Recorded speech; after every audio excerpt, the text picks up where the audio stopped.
Hello po sa inyong lahat. Magandang morning sa ating lahat, no? So for this video guys is magmumukbang tayo ng 5-5. So sa mga nakaka-relate dyan, nung unang panahon po kasi yung ulam is pwede ka makabili ng 5 pesos each. Yan, 5 pesos na munggo, pansit, tsaka beans, yan mga 5-5 po. At tsaka rice 5 din. So dito malapit sa amin is pwede po tayo makabili ng 5-5.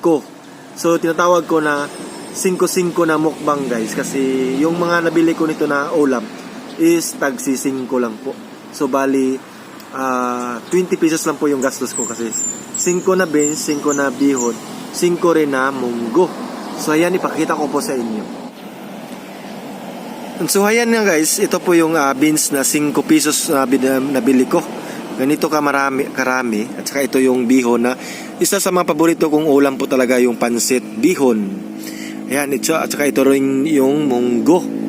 Yan o, yung munggo. Napakainit po yan na munggo. Yan, napakainit pa yan. So yan guys, magsimula na po tayo. Mag-pray muna tayo guys. Ayan. So ayan, let's pray muna.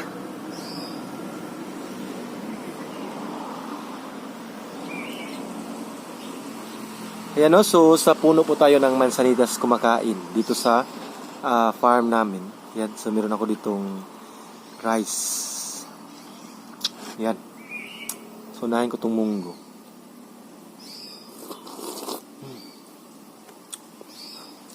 Ang sarap ng munggo. Isa sa mga makikita mo talaga sa restaurant is yung munggo guys.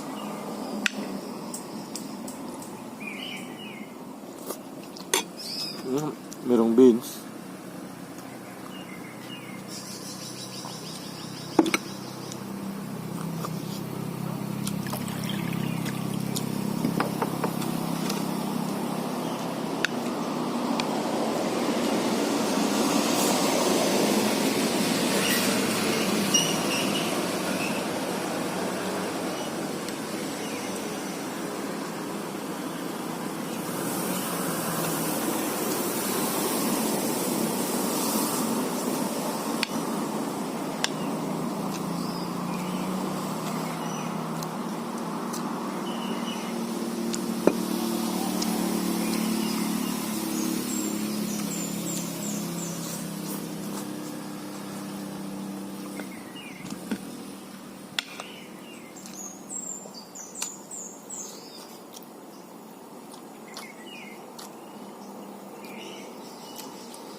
Ang sarap.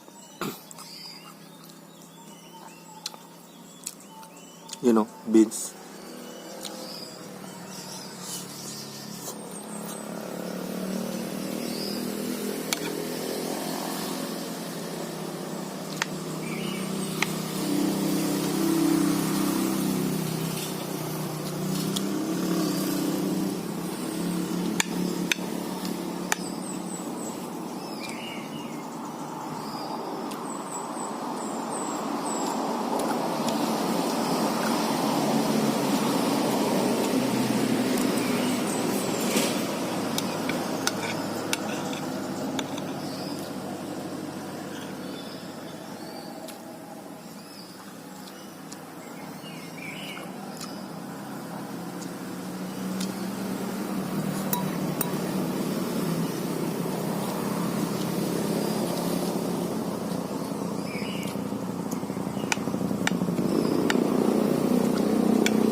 So yan guys, tapos na po tayong magmukbang ng 5-5 by Tips Mio dahil puros tag 5, tag 5 pesos lang po yung ulam na nabili ko, munggo, pansit at saka yung beans.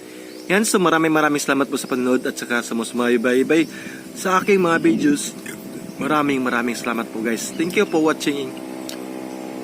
Ingat po kayo palagi. Bye bye. Maraming salamat po.